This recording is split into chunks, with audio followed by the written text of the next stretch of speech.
ನಮಸ್ಕಾರ ನಾರಾಯಣ ಸ್ವಾಮಿಯವರೇ. ಸರ್ ನಮಸ್ತೆ. ಮತ್ತೆ ಇವತ್ತು 4-5 ದಿನ ಆಯ್ತು ಬಂದು. ಬುಧವಾರ ಬಂದರು.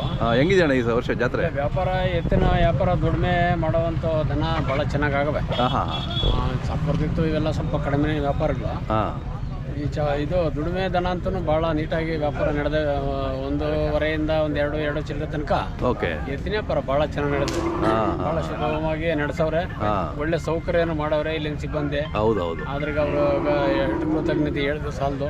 ಎಲ್ಲ ವ್ಯವಸ್ಥೆನೂ ಚೆನ್ನಾಗಿದೆ. ವ್ಯವಸ್ಥೆ ತುಂಬಾ ಚೆನ್ನಾಗಿ ಮಾಡಿದ್ದಾರೆ. ಸುಬ್ರಹ್ಮಣ್ಯ ಸ್ವಾಮಿ ದೇವಕೃಪೆಯಿಂದ ಎಲ್ಲ ಸುಖವಾಗಿ ನಡೀತಾ ಇದೆ. ಬೇರೆ ಜಾತ್ರೆಗಳಿಗೆ ಇದು ಮಾದರಿ ಆಗ್ಬೇಕು. ಮಾದರಿ ಆಗ್ಬೇಕು. ಎಲ್ಲಾನು ಆಗ್ಬೇಕು. ಒಂದೇ ಅಂತಲ್ಲ, ಎಲ್ಲಾನು ಆ ಥರ ಆಗ್ಲಿ.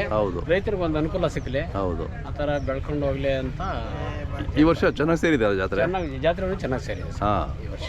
ಹೋದ ವರ್ಷಕ್ಕಿಂತಲೂ ಚೆನ್ನಾಗಿ ಸೇರಿದೆ. ವ್ಯಾಪಾರ ಚೆನ್ನಾಗಿದೆ. ಅದೇ ಹೊಟ್ಟೆ ಗಿರಾಕಿ ಕಡಿಮೆ ಇದೆ. ಆದ್ರೆ ದುಡಿಯೋದ ದನಕ್ಕೆ ಬೆಲೆನೂ ಇದೆ. ಹೌದೌದು. ಹಂಗಾಗಿ ಬೆಲೆ ಚೆನ್ನಾಗಿ ನಡೆದಿದೆ. ನೀವೇನು ಮಾರಾಟ ಇಲ್ಲ ನಿಮ್ಗೆ? ಶೇಲಿಂಗ್ ಇಲ್ಲ. ಮೂರು ಯಾವ ಶೇಲಿಂಗ್ ಇಲ್ಲ. ಎಲ್ಲ ಬಂದು ನೋಡ್ತಾ ಇರ್ತಾರೆ. ನೋಡ್ಲಿ ಪಾಪ. ಅಲ್ಲ ಅದೇ ನೋಡ್ಲಿಕ್ಕೋಸ್ಕರ ಇಟ್ಟಿರೋದಲ್ವಾ? ನೋಡ್ಲಿಕ್ಕೆ ಇಟ್ಟಿರೋದು. ಅದೇ ಅದಕ್ಕಾಗಿ ಸ್ವಲ್ಪ ಮುಂಚೆನೆ ಬರ್ತೀವಿ. ಬಂದು ಜನನು ನೋಡ್ಕೋತಾರೆ. ಹೌದೌದು. ವಿಷಯ ಗೊತ್ತಾಗ್ತಾರೆ, ಇಂಥ ಕಡೆ ಇರ್ತವೆ ಇಲ್ಲ ಅಂತ.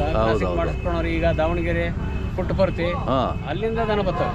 ಹೌದಾ? ಹೌದೌದು. ಓಕೆ. ಅದೇ ಓರಿ ಇಷ್ಟ ಆದ್ರೆ ಅಲ್ಲಿಂದ ಹಾಕೋಗ್ಬಿಡ್ತಾರೆ. ಅವರು ದಾವಣಗೆರೆಯಲ್ಲಿ ಚಕಡಿ ಮಾಡ್ತಾರಂತವ್ರು. ಅಲ್ಲಿಂದ ಆಚಾರ್ಯರು ಅಲ್ಲಿಂದ ಸಾಕೊಂಬರಿತಾರೆ ನೋಡಿ, ದಾವಣಗೆರೆಯಿಂದ. ಸಂಜೆ 6 ಗಂಟೆಗೆ ಬಿಟ್ಟು ಇಲ್ಲಿ 1 ಗಂಟೆ ನೈಟಿಗೆ ಬಂದಿದ್ದಾರೆ ಇಲ್ಲಿ ಪಾಪ. ಪುಟ್ಟಪರ್ತಿಯವರು ಹಂಗೆ ಬಂದು ನಿನ್ನೆ ಸಂಜೆನೂ ಇಲ್ಲಿ ಬಂದಿದ್ರು ಪಾಪ. ಬಂದು ನೋಡ್ಕೊಂಡು ಹೋದ್ರು. ಬಹಳ ದೂರದಿಂದ ಬರ್ತವೆ. ಕಡಪ ಬರ್ತವೆ, ಈ ಕಡೆ ಮುಳಬಾಗಲು, ಆನೇಕಲ್ಲು, ನಮ್ಮ ಬೆಂಗಳೂರು ಸುತ್ತಮುತ್ತ. ಹೀಗಾಗಿ ಈ ಕಡೆ ಹಾಸನಿಂದ ಬರ್ತಾರೆ ಪಾಪ. ಮನೆಯವರ ಜೋಡಿ ಹಾಕೊಂಡು ಬಂದವ್ರೆ. ಈ ತರ ಆಗಿ ಬಂದು ಕ್ರಾಸಿಂಗ್ ಮಾಡಿಸ್ಕೊಂಡು ಹೋಯ್ತಾರೆ. ಇದೆಷ್ಟು 3 ವರ್ಷ ಆಯ್ತಾ ಬಂದು ನಿಮ್ಮ ಮನೆಗೆ? 3.25 ಅನ್ಕೊಳ್ಳಿ. ಆಗಸ್ಟಲ್ಲೇ ಬಂದಿದ್ದು. ಏನು 2 ತಿಂಗಳಾಯ್ತಲ್ಲ, 3.25 ಲೆಕ್ಕ ಬರ್ತದೆ. ಅದೇ ನಿಮ್ಮ ಮನೆ ಮಗನೇ ಆಗ್ಬಿಟ್ಟ. ಮನೆ ಮಗನೇ ಆಗ್ಬಿಟ್ಟದೆ. ಇದ್ರ ಮಗನೂ ನಮ್ಮ ಹತ್ರ ಐತಲ್ಲ. ಅದೇ ತಮ್ಮನೂ ನಮ್ಮ ಹತ್ರ ಇದೆ. ಹೌದೌದು. 3 ಯಾವ ಸೇಲಿಂಗ್ ಕೊಡಲ್ಲ. ಇದ್ರಲ್ಲಿ ತಗೊಂಡಿದ್ದಲ್ಲ ಹೇಮಾವತಿನಲ್ಲ? ಇಲ್ಲ, ಅದು ಹೇಮಗಿರಿಯಲ್ಲಿ ತಗೊಂಡು ಅವು ಕೊಟ್ಟು. ಇದು ಬಸ್ತಿವರಿ ರಾಜಣ್ಣನ ಮನೆಗೆ ಬಂದಿತ್ತು ಹೊಸಕರ. ಓಕೆ. ಇದ್ರ ತಾಯಿನೂ ಇನ್ನೂ ಇದೆ. ಇನ್ನೂ ಒಂದು 10 ಸಲ ಪಡ್ತದೆ ಅದು.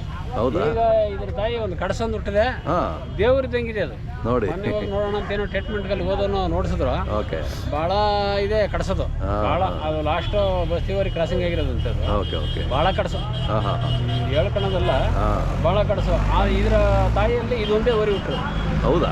ಇದೊಂದೇ ಓರಿ ಹುಟ್ಟಿರೋದು. ಅದು ತಾವರೆಕೆರೆಯಲ್ಲಿ ಇದೆ. ನನ್ನ ಮುಂಗತ್ತ ಇಟ್ಟಿ ಅಂತ ಅವ್ರ ಹತ್ರ ಇದೆ. ಚೆನ್ನಾಗೂ ಸಾಕೊಂಡವ್ರೆ. ಕಡಸಂತೂ ಒಳ್ಳೆ ರೇಟಿಗೆ ಮರ್ತದೆ. ಒಳ್ಳೆ ರೇಟ್ ಚೆನ್ನಾಗಿದೆ. ಇದರಿಂದ ಬೇಕು ಅಂದ್ರೆ ನೀವು ಹುಡ್ಕೊಂಡ್ಬಂದು ಕ್ರಾಸಿಂಗ್ ಮಾಡಿಸ್ಕೊಳ್ಳಿ ಪಾಪ. ಏನಿದೆ, ಯಾರೋ ಒಂದು ಇದು ಬೆಳ್ಕೊಂಡ್ಲಿ ಹಳ್ಳಿಕಾರ್ ಬೆಳೀತಾ ಹೋಗ್ಲಿ, ಅವ್ರಿಗೊಂದು ಉಪಯೋಗ ಆದಂಗೆ ಆಯ್ತದೆ. ಈಗ ನಾಟಿ ಹಸುನ ಹಾಲನ್ನು ಕುಡಿಯೋದ್ರಿಂದ ಬಹಳ ಉತ್ತಮವಾಗಿರ್ತದೆ. ರೋಗ ರುಜಿನೆಗೂ ಬಹಳಷ್ಟು ಕಾಯಿಲೆಗಳ ಗುಣ ಇರ್ತದೆ. ಹಂಗಾಗಿ ನಾಟಿ ಹಸು ಒಂದು ಮನೆ ಹತ್ರ ಬೇರೆ ಅವ್ರು ಏನೋ ವೃತ್ತಿ ಏನೋ ಮಾಡ್ಕೊಂಡ್ಲಿ, ನಾಟಿ ತಳಿನ ಇದು ಬೆಳೆಸ್ಕೊಂಡೇ ಹೋಗ್ಬೇಕು. ಆದ್ರೆ ಹಾಲು ಕುಡಿಯೋದ್ರಿಂದ ಆರೋಗ್ಯ ಅಷ್ಟು ಚೆನ್ನಾಗಿರ್ತದೆ. ಹಂಗಿರ್ತದೆ. ಎಲ್ಲಾ ಕಾಯಿಲೆಗಳಿಗೂ ಒಂದೇ ಕಾಯಿಲೆಗೆ ಅಂತಲ್ಲ, ಕೆಲವು ಔಷಧಿಗಳನ್ನ ನಾವು ಅದರಲ್ಲಿ ಬೇರೆ ಕೊಡ್ತಾ ಇದೀವಿ. ಹಂಗಾಗಿ ನಾಟಿ ಹಸ ಎಲ್ಲರೂ ಅವ್ರು ಎಷ್ಟೇ ಏನೋ ಮಾಡ್ಕೊಂಡ್ಲಿ, ಮನೆ ಒಂದು ಇಟ್ಕೊಂಡ್ರೆ, 1-2 ಇಟ್ಕೊಂಡ್ರೆ ಆರೋಗ್ಯನೇ ಬೇಡ ಬಿಡ್ರಿ. ಡಾಕ್ಟರ್ ಮನೆ ತಿಂದಂಗೆ ಇರ್ತದೆ. ಕರೆಕ್ಟ್. ತಮ್ಮದು ಮೊಬೈಲ್ ನಂಬರ್ ಸರ್? 9986066939.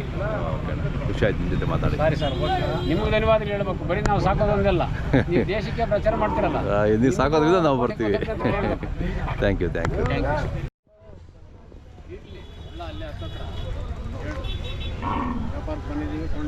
ಅಣ್ಣ ಯಾವ್ರವ್ರು ನೀವು? ಬಳ್ಳಾರಿ ಕಡೆ ಇರೋ? ಬಳ್ಳಾರಿ ಹತ್ರ ಯಾವರು? ಬಂಡೆಟ್ಟಿ. ಕುರುಗೋಡು ಕಡೆನಾ?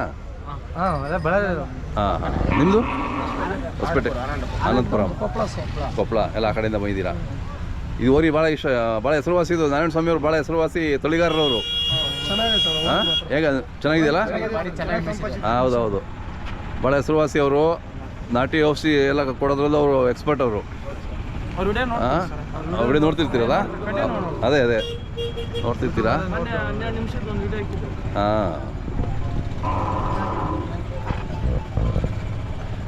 ಎಲ್ಲ ತೊಗೊಂಡ್ರಾ ವ್ಯಾಪಾರ ಎಲ್ಲ ಆಯ್ತಾ ನಿಮ್ಮದು? ಚೆನ್ನಾಗಿ ಸೇರಿದೆ ಈ ವರ್ಷ ಜಾತ್ರೆ. ನಿಮಗೆ ಕೊಳ್ಳೋರ್ಗೆ ಅನುಕೂಲ. ನಾರಾಯಣ ಸ್ವಾಮಿಯವ್ರು ಹೇಳ್ತಾಯಿದ್ರು ತೊಗೊಂಡವ್ರಿಗೆಲ್ಲ ಒಳ್ಳೆ ಚಾನ್ಸ್ ಇದು ಅಂತ ಹೇಳ್ಬಿಟ್ಟು. ಚೆನ್ನಾಗಿದೆ ಸೇರಿ ಎಲ್ಲ ತೊಗೊಂಡೋಗಿ.